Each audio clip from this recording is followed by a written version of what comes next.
When you were charged with stunt driving or racing in Ontario, you received a ticket or a summons that compels you to appear in court to address your charges.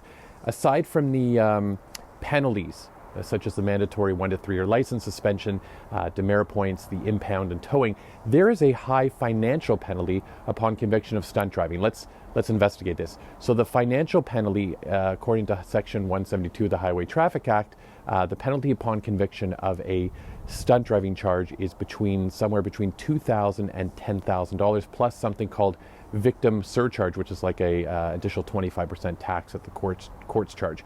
So who decides if the fine is $2,000 or up to $10,000? Well, the province decides on the fine, and the two provincial powers that determine your fine are either the prosecutor in charge of your case or the justice of the peace who resides over your court date in your case.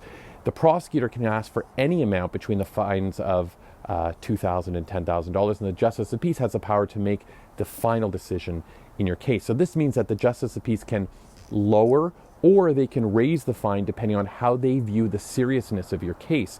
Generally, the fine is determined according to the seriousness of your stunt charge, and that means that you may get fines closer to $10,000 if your speed is very high above the stunt level, or closer to $2,000 if your speed is closer to the lower limit of the stunt limit.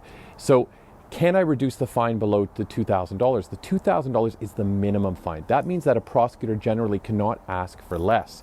Prosecutors and justices of the peace will stick to these minimum amounts prescribed by the law, and that means that the minimum is the minimum. Rather than focusing on the fine, why don't we focus on reducing the charge itself? Get some legal advice from a stunt driving law firm. Instead of worrying about this $2,000 fine, let's start trying to defend the entirety of the stunt driving charge to get a better result.